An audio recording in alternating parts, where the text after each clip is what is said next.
Tamaro's POV. Angela! Umiiyak na pakiusap ko dito habang sinasabayan namin ang takbo na nagmamadaling mga nurse tulak ang hospital bed. Tuloy-tuloy lang din ang pagturo ng dugo mula sa hindi ko alam na parte ng kanyang ulo. Mas lalo ko hinigpitan ng hawak sa kanyang kamay. Angela, please. Hihintayin ka namin ni Tristan? Madaing sabi ko. Sorry sir, hanggang dito na lang. Pagpigil nila sa amin. Napaupo ako sa gilid ng pintuan ng emergency room. Di ko alam ang gagawin ko. Ang anak naming nilalagnat ngayon ibinilin ko ng sakatiwala doon sa resort. I cannot think straight now. Putang ina ka talaga, de la Merced. Mariing sambet ni Hendrik sa akin ng paulit-ulit habang di siya mapakaling palakad-lakad sa aking harapan. Hindi ko kayang sagutin siya. Di siya importante para makisali pa sa dami ng aking iniisip. Tahimik akong umiyak, wala akong pakialam sa itsura ko ngayon. Napatingala ako na madinig kong ingay na humahangos na pagdating nila Jessa at Don Facundo. Kuya Hendrix, ano nangyari? Kamusta na si Angie? Umiiyak pang tanong nito. Sinasabi ko na nga ba? Sasaktan mo lang ulit siya. Sigaw nito at agad akong pinagsasampal. Di pa siya nakontento at hinila-hila pa ang buhok ko. Pati ang suot kong puting t-shirt halos mapunit na ang kakahila niya. Ang sama-sama mo. Patuloy na sigaw niya pa sa akin. Ano iha? Tama na yan. Suway sa kanya ni Don Facundo at saka siya hinila nito palayo sa akin.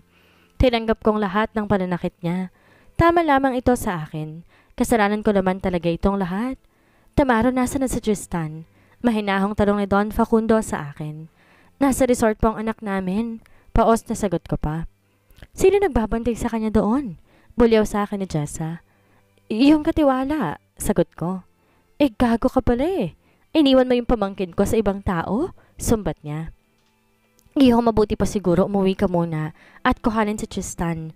Mas mabuti siguro kung sa bahay na lang muna ang bata para mayroong magbabantay sa kanya. Suggestion nito. Pero paano pong asawa ko? Nanginginig na tanong ko. Sasabihan ka namin agad kung ano man ang lagay nito. Andito naman kaming tatlo. Kawawa mga bata ko ibang tao mag-aalaga sa kanya, lalo na sa gantong panahon. Pangaral pa nito. Kahit ayoko sanang umalis doon, ginawa ko. Babalik din naman ako kaagad. Kailangan ko lang talagang puntahan at kuhanin ang anak namin. Kailangan din naman kasi niya kami ngayon, lalo na't may sakit ito. Salamat po sa pagbabantay sa anak ko. Pasalamat ko kay Aling Ine. Wala yun, Tamaro. Bumaba na rin ang lagnat niyang si Tristan pero after 4 hours, kuhaan mo ulit ang temperature para mapainom mo ulit ng gamot. Bili nito sa akin na kagad ko namang tinanguan. Inayos ko lahat ng gamit namin habang natutulog ang anak ko sa kama. Napagpasyan ko kasing iwan muna si Tristan sa mga kaibigan ko sa Maynila. Mas mapapanatag kasi ako kung sakaling nasa kanilang anak ko. Medyo matagal na rin ang binyahin namin. Natutulog pa rin to sa aking tabi, nakahilig ang upuan para mas maging komportable ang kanyang pagkakahiga. Ginawa ko ring dahan-dahan ang pagtakbo dahil kasama ko ito.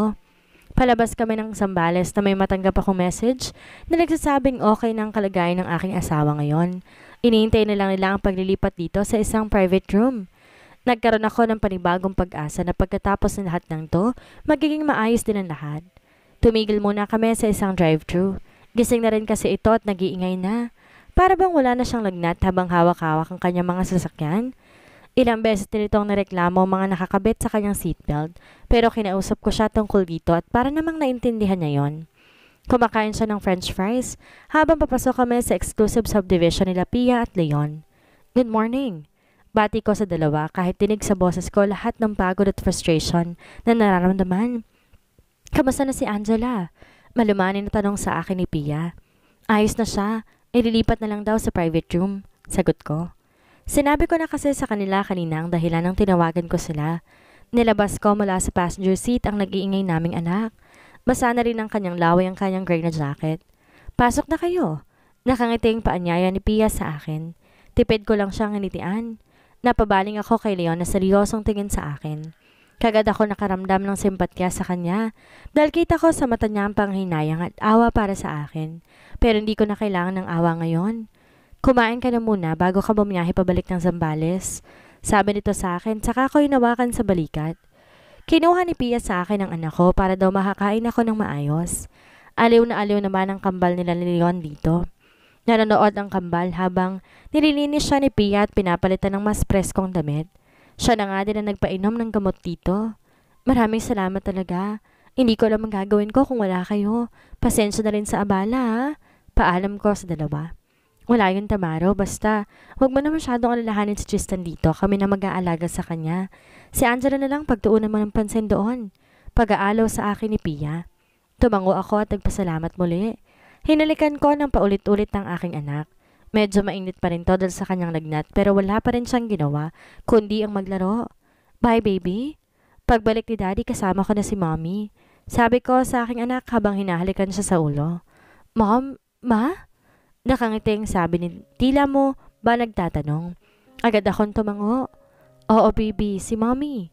Tanaw ko sa side mirror ang aking anak habang palayo ako. Konting tiis ng anak. Babalik din tayo sa dati. Duman ako sa bahay, naligo at nagpalit ng damit. Dinagdagan ko na rin ang dinala kong damit para kay Angela. Pagkatapos ng lahat, mabilis akong dumiretso patungong Zambales. Gusto sana namin ni Doc na ilipat siya sa Maynila. Naabutan ko ang pakikipag-usap ni Don Facundo sa isang doktor. Pwede naman po yun, pero mas maganda siguro kung pagkagising na lamang niya. Suhestyon ng doktor na kagad namang tinanguan ito. Napabaling siya sa akin na magpaalam na ang doktor sa kanya. Tipid niya akong nilitian at nilapitan. Inawakan niya rin ako sa balikat. Ayun ang asawa mo. Intayin na lang natin ang pagising niya. Sabi niya sa akin. Tumango ako at tipid din ngumiti dito. Sige't pumasok ka na. Pagtulak niya sa akin papasok sa kwarto. Nag-aalinlangan man buong tapang ko binuksan ng kwarto. Tumambad sa akin na nakahiga akong asawa. May benda ang kanyang ulo at ilang galo sa katawan, sa braso at sa mukha. Nakita mo ang ginawa mo, De La Merced? Mahinahon pero punong-puno ng pansisisi na sumbat ni Hendrix. Hindi ko siya pinansin. Nagtuloy lang ako patungo sa aking asawa. Inawakan ko ang kanyang kamay, saka siya maingat na hinalikan sa pisngi. Angela, inahanap ka na ni Tristan? Malambing na bulong ko dito at naiyak na lamang. Halos ilang oras din ako nakaupo sa kanyang tabi at pinagmamasdan siya. Nakailang sabi nga sa akin si Don Facundo na kumain na muna pero wala akong gana. Siya lang kasi ang pumapansin sa akin. Halos magdadalawang linggo na hindi pa rin gumigising si Angela. Hindi naman tuloy pa na yung pangulit ko sa doktor dahil sa kalagayan ng aking asawa pero iisa lamang ang lagi niyang sagot sa akin. Maghintay at gigising din siya. Kakagising ko lang mula sa pagkakaidlip ko sa may sofa. Madaling araw din kasi ako nakabalik sa ospital dahil nilalaw ko pa ang anak ko sa bahay ni Pia at Leon.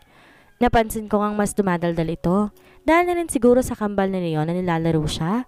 Napabalikwas ako nang marinig ko ang daing ni Angela. Para bang umuungol ito sa sakit? Agad akong bumangon at tiningnan ko siya. Hindi siya mapakali sa kanyang kinahigaan kahit na nakapikit pa. Lumabas ako at tumawag ng doktor. Ako lang mag-isa nagbabantay pero pabalik na rin sina Jessa at Don Facundo. Pumunta ang dalawang nurse at isang doktor para dalahan ng aking asawa pero pagkapasok namin nakadilat na ito. Habol na rin niya ang kanyang hininga at ginagala ang paningin sa buong lugar. Lumapit ang mga doktor sa kanya. Nung una ay parang papalag pa ito. Ngunit sinabi ng doktor na hindi siya nito sasaktan kaya nagpaubaya na lamang siya. Tahimik lamang ito. Kung tatanungin naman siya ng doktor, tango at iling lamang ang sinasagot. Lumabas sa mga doktor para sabihing ayos na ang kanyang kalagayan. Napatingin ako sa kanya at nagulat ako na nakatingin din pala siya sa akin. Sino ka? Nanlaki ang mata ko nang dahil dito. Kaya naman kinain na malaking hakbang ko ang pagitan naming dalawa. Shit baby, wag kang mabibiro ng ganyan. Pinilit niyang lumayo at umiwas sa akin. Sino ka ba? Lumayo ka nga. Pagpapamiglas niya. Doc, nurse, tulungan niyo ako. Paghingi niya ng tulong na mas lalo kong kinabahala. Bumukas ang pintuan. Just tulungan mo ako. Pagmamakaawa niya rito at gano'n na lamang, ang gulat ko nang may humila sa akin palayo kay Angela. Nakita ko na si Hendrix iyon. Padabog ako nitong ibinalik sa may sofa. Napatingin ako kay Angela at nakita ko ang pag-iyak nito habang magkayakap sila ni Jessa. Sino ba siya? Natatakot na tanong ni Angela dito. Kumunot ang noon ni Jessa. Hindi mo siya kilala? Di makapaniwalang tanong nito. Sabay kaming napasinghap nung umiling siya. Kumunot ang noo ko. Mabilis lumabas si Hendrix. Si Lolo ko, kilala mo? Tanong muli ni Jessa tukoy kay Don Facundo. Lolo? Kailan ka pa nagkalolo, Jessa? Tanong ito dito. Napapikit ng mariin si Jessa at sa kanyang pagdilat, kita ko ang panunubig at pamumula ng kanyang mga mata. Si Tristan, Naalala mo si Tristan? Tanong ni Jessa dito. Mas lalong gumuho ang mundo ko sa isinagot niya. Mas masakit marinig ito kaysa kaninang pagtatanong niya kung sino ako. Sinong Tristan? Balik tanong ni Angela sa pinsan. Naiyak si Jessa. Hindi mo ba naalala yung anak mo? Anak mo yun, Angie. Mariing sabi nito. Anong anak? Wala akong anak, Jessa. Pagtanggi ni Angela dito. Angie naman, kalimutan mo ng lahat, wag lang ang anak mo. Pagmamakaawa pa ni Jessa. Magpaprotesta pa sanang muli si Angela nang bumukas ang pinto at niluwa noon si Hendrix kasama isang doktor. Kung ano-anong tinanong niya rito at nasagot naman niyang lahat. Pero pagdating sa part ng pagkikilala namin, panganak kay Tristan at pati na rin si Don Facundo, hindi niya na alam. Hindi ko magawang umalis sa kanyang tabi. Si Jessa lang kasi ang kanyang kinakausap at kung minsan, si Don Facundo marahil sa paggalang na rin dito. Natutulog siya nung lumapit ako. Nakalapit lang ako sa kanya pag tulog siya. Dahil ayaw niyang mahindi kilalang lumalapit sa kanya. Natatakot daw kasi siya. Marahan kong hinaplos ang kanyang pisngi. Miss ka na namin ni Tristan, Angela. Alalahanin mo naman kami. Huwag mo naman kaming kalimutan. Naiiyak na sabi ko pa. Hinalikan ko siya sa pisngi at pagkatapos sa gilid ng kanyang labi. Sandali ko munang tinitigan na namumula nitong labi bago ko yun inangkin. Ano ba? Hiyaw niya na ikinagulat ko. Nakagaya niya rin ako na itulak dahil sa pagkabigla ko. Umalis ka dito, lumabas ka. Sigaw niya pa sa akin sabay turo sa may pinto. Angela, hindi mo ba talaga kami naaalala? Kami ng anak natin. Desperadong tanong ko. Anak natin? Mabilis akong tumango. Oo, Angela, anak natin. Asawa mo ko. Nanlaki ang mata nito pero nabahala ako nang simulan niyang dumaing ng sakit nararamdaman niya sa kanyang ulo. Kaya naman humingi na ako ng tulong. Bakit di mo pakita sa kanyang anak niya? Bari mo maalala niya. Suggestion sa akin ni Kenneth nang tawagin ko siya. Nagpaalam ako sa kanya kahit tulog siya. Nasa kanyang tabi naman sa Jessa at nakaupong natutulog. Nagtaka nga ako nito mga nakarang araw, bumait ito sa akin. Marahil dahil gising na si Angela pero pag pumapasok ako sa kwarto, naaabutan ko silang tatlo na may seryosong pinag-uusapan. Titigil sila pag nakita ko. Napangiti ako sa paglabas na may magsalita. Aalis ka? Mahinang tanong ni Angela pero ramdam ko pa rin ang pagkailang. Oo, may susunduin lang ako sandali.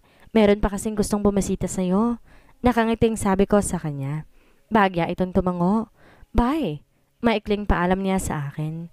Di ko napigilan ang aking sarili at agad akong lumapit sa kanya para halikan siya sa noo.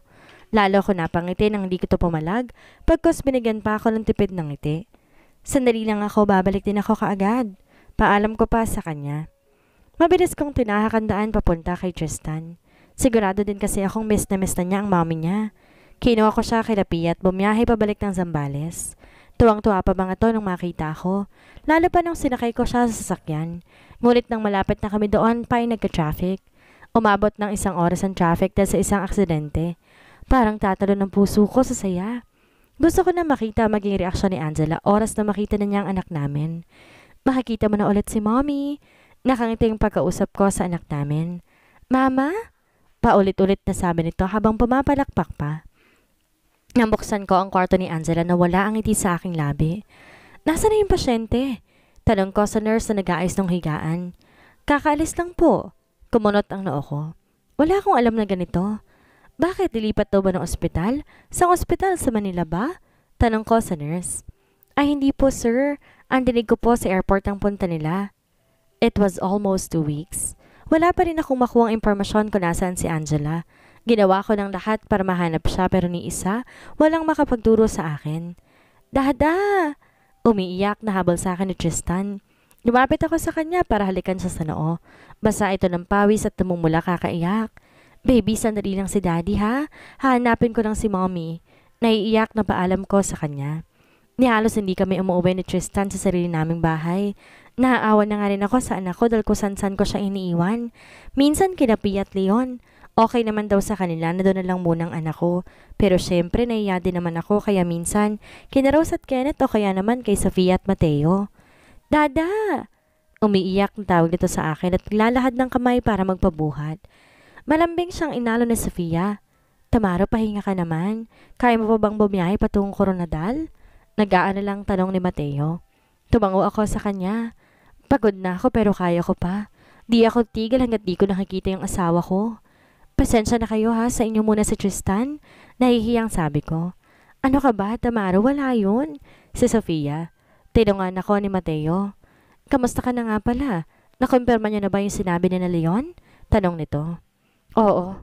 Sa tingin ko, sina Jessa nga iyon. Pumunta sila kina Pia para kunin si Tristan. Buti nilang kasama kong anak ko. Pumunta kaming ospital pero wala na kaming naabutan. Kahit pa paano, maswerte pa rin ako dahil nasa akin ang anak namin. Kwento ko dito. Tinapik ako nito sa balikat. Huwag kang mag-alala, Tamaro. Hindi rin naman tumitigil ang mga tauhan namin sa paghanap kay Angela. Makikita mo rin siya. Dumiretso ako ng airport patungong Coronadal, South Cotabato. Di rin naman ganong matagal na naging biyahe. Kahit kasi busy ako sa paghanap kay Angela, kailangan ko pa rin asikasuhin ang negosyo namin. Kailangan ko rin tumungo doon para sa pagpapatayo ng ilan pang mga bars. Good afternoon, sir. Enjoy your stay. Pagbati sa akin ng receptionist, kinuha ko ang card para sa pintuan. Bukas pang schedule meetings ko kasama ng mga napili kong team para sa pagpapatayo ng mga bagong bars. Long time no see, bro. Grabe na miss kita. Natatawang sabi sa akin ni Abraham. Nginisihan ko lamang siya. Childhood friend ko siya. Isa kasi siya sa mga architect na kinuha ko. Narinig ko yung nangyari sa asawa mo. I'm so sorry to hear that. No, it's okay. Mahanap ko rin naman siya. Paninigurado ko pa. Bagya lamang tong tumango. Ikaw, kamusta ka na? May asawa ka na rin, 'di ba? Tanong ko. Napaaling ito. No, aalakin ko pa lang ng kasaling girlfriend ko. Sagot niya. Buong gabi lang din ako sa suite sa mga trabahong kailangan ko pang tapusin. Namimiss ko na rin ang anak ko. Hindi ko malang siya makasama na matagal dahil sa sobrang busy ko. Is this final? Tanong ni Abraham. We're having a lunch meeting. Nasabi ko rin sa kanila mga desisyong gusto ko. Sila nang bahala sa iba pa. Wala na rin naman ako iba pang gagawin kaya naman napagpasyan ko munang uminom at magpahinga kahit sandali. Inumin mo lahat ng gusto mo pare, akong bahala. Pagmamayabang sa akin ni Abraham. Napangisi ako at saka tumango sa kanya. Hindi ako umalis sa aking kinaupuan. Si Abraham kanina pang wala sa tabi ko at di ko alam kung saan nagtungo. Pumunta lang ako dito para uminom, yun lang. Uuwi na ako. Pangungumbinsi ko pa sa aking sarili. Di ko na halos mabilang kung nakailang bote na ako ng beer at shot ng kung ano-anong alak. Mukhang di ko na nakontrol ang aking sarili, kaya naman tuluyan na akong tinamaan. Tumayo ako kahit nahihilo para sana hanapin si Abraham at magpaalam. Medyo may karamihan ng tao lalo na yung nagsasayaw sa dance floor. Nang mapadpad ako sa may bandang CR, nagulat ako na may isang babaeng mukhang nawala ng balanse dahilan para mapayakap sa akin. Miss, tawag ko. Uuwi na ako. Nabubulol na sabi nito. Luminga ako para sana hanapin ang mga kasama niya o may mahinga ng tulong. Nakatakip ang itim na itim niyang buhok sa kanyang mukha. Lasing ng isang to. Wala na ako nagawa pa kundi ang buhatin siya talin sa loob ng aking sasakyan. Di ko alam kung saan ko siya po pwedeng dalhin. Hindi ko rin naman siya kilala.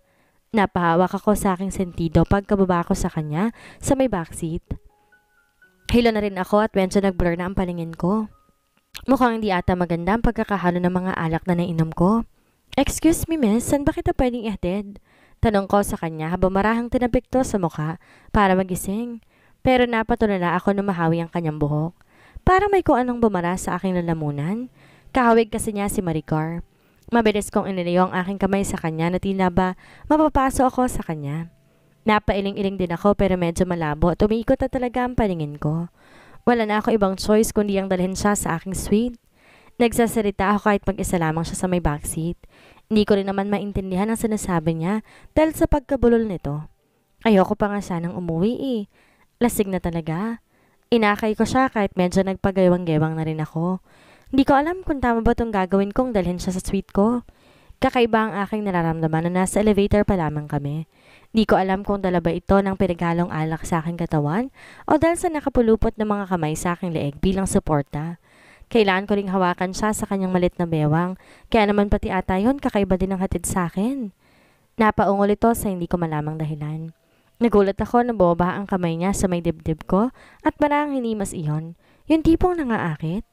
Ilang paglunok muna ang aking nagawa bago ko nakayanang humakbang palabas ng elevator. Medyo nahirapan din ako sa paghanap ng tamang suite dahil sa hilo. Nasaan ba ako? Tanong nito sa akin. Naningkit na mata nito habang nakatingin sa akin. Di ko naman siya pinansin dahil ni pag-swipe ng card sa pintuan hindi ko magawa na maayos. Sino ka ba ha? Tanong nito habang sinisipat ang mukha ko. Inawakan pa niyang mukha ko at saka nilamutak. Can you behave? Medyo naiiritang tanong ko. Nahihilo na ako. Ni mukha nga nito hindi ko magawang sipatin pa ng maayos. It was all blurry to me. Sungit? Parang baliw na sabi pa nito. Pinuhat ko siya papasok sa may kwarto at inihiga sa may sofa. Tinanggal ko ang unang 3 botones ng suot kong puting long sleeve dahil sa init na nararamdaman kahit may aircon. Iniwan ko yung babae yun sa may sala para makainom ako ng tubig sa may kusina. Kahit papaano nahimasmasan ako sa malamig na tubig. Kaya na lang ang gulat ko nang pagbalik ko sa sala nakita ko ito. Naghuhubad na ng kanyang damit. Miss, anong ginagawa mo? Tanong ko. Mainit. Hiyaw nito at nagpatuloy. Butil-butil na pawis ang kagad kong naramdamang tumulo sa aking noo. She started to get half naked in front of me. Nang mabalik ako sa huwisyo, kagad akong humakbang papalapit dito para pigilan siya. Ngunit sakto ring muntik na itong natumba kaya naman kagad ko siyang sinalo. Dahilan para mapaupo ako sa may sofa at mapakandong naman ito sa akin. Hi! Nakangiting sabi nito habang nakapikit. Nakatitig lang ako dito dahil baka sakali. Makita ko ng malinaw ang mukha niya pero hindi ko talaga magawa. Basta ang alam ko lang kahawig siya ni Maricar. Nawala ako sa pag-iisip na kaagad na may mainit at malambot na labi ang sumakop sa aking bibig. Agad gumalaw yon dahilan para sana mabalik ako sa aking huwisyo at gano'y itulak siya palayo. Pumunta ako dito para sa trabaho at hanggang ngayon hinahanap ko pa rin ang aking asawa. Di maganda ang sitwasyon ko sa ngayon kaya naman ginamit kong buong lakas ko para pigilan ang babaeng yon. Nagtagumpay ako mapalayo siya pero sa hindi ko malamang dahilan, napatitig ako sa mapulan niyang labi na kanina lang ay nahalikan ko.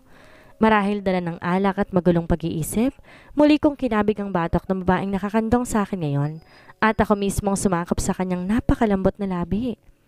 Napaungol na daing pa ito dahil sa paraan ng paghalik ko sa kanya. Parang may kung anong sumapi sa akin dahilan para maging agresibo ako sa kanya. Hindi ko siya binibigyan ng pagkakataong makahinga. Gulat na napadaing siya ng marahas at medyo may kalakasang pagpisil ko sa kaliwang dibdib niya. Ang isa kong kamay malay naglalakbay sa kanyang binti, dahilan para gumawa ito ng mahihinang ungol habang ang kanyang labi nasa akin pa din. Wala na nga yata ako sa aking katinoan dahil hindi ko na mapigilan pang aking katawan. Daan-daan ko siyang giniya sa may sofa, pahiga. Ang isang paa ay nakawit sa may upuan dahilan kung bakit nasa gitna niya na ako ngayon. Kahit pareho kami sa plot, damang-dama ko pa rin ang init ng katawan niya na alam kong may kailangan din. Mabilis kong hinubad ng kanyang suot na dress. Patuloy pa rin ako sa paghalik sa kanya. Pabalik-balik yun pababa sa kanyang leeg. Napadaing at singhal ito nang ipasok ko ang aking kamay sa loob ng kanyang panty. Nilaro ang aking kamay doon. Rinig na rinig ko ang bawat pag-ungol niya dahil sa aking ginagawa. Halos mapaliyad ito. Di niya magawang humalik sa akin ng tama. Di ko rin naman kaya at kagad akong bumangon para hubarin lahat ng aking saplot, ganun din ang sa kanya. Alam kong mali pero kagad akong pumosisyon sa kanyang harapan. Sandali ko muna siyang hinalikan bago ko dahan-dahang ipinasok ang akin sa kanya. Napadaing siya ng malakas nang walang pasubali akong gumalaw nang mabilis sa kanyang ibabaw. Parang pamilyar ang pakiramdam nito sa akin dahilan para mas lalo pa ako manggigil sa kanya. Kaya naman inangat kong isa sa mga hita niya para mas lalo ako makadiin. Madiin, mabilis at gigil. Ganon ko siyang inangke ng paulit-ulit ng gabing iyon. Unti-unti ako nakaramdam ng pagpatak ng likido sa aking mga mata. Ang babaeng aking katalik sa ngayon kahawig ni Maricar. Pero isang pangalan na lang ang gusto kong banggitin. Angela? Sambit ko habang iniisip ko na sana siya na lamang itong babaeng to. Sa pagod at kalasingan, tanghali na ako nagising kinabukasan. Hilot ko ang aking sentido. Pero nang maalala ko nangyari kagabi, kaagad ako napatingin sa aking tabi. Wala na ito. Hindi ko alam kung bakit pero may kung anong pagkadismaya ako naramdaman. Pero nawala ang lahat ng yon na makita ko. Nakabukas ang wallet ko sa aking tabi. Puro cards ko na lamang ang natira doon. Mabilis kong tinanggal iyon sa aking isipan. Hindi na ako dapat pang mag-alala. Dumiretso ako ng banyo para lang maligo. Babalik na ako ng Manila para ipagpatuloy ang paghahanap kay Angela at para maalagaan ko ang aming anak. Kasabay ng pagbuhos sa malamig na tubig, ang aking katawan ay ang pagbalik sa akin ng alaala kagabi. Shit, Tamaro, nagkamali ka na naman. Kastigo ko sa aking sarili. Sino kaya ang babaeng nakatalik ni Tamaro? Ano ang gagawin ni Tamaro ngayong wala na naman sa tabi niya si Angela? Saan kaya niya hahanapin si Tamaro? Yan ang ating aalamin sa susunod nating kabanata.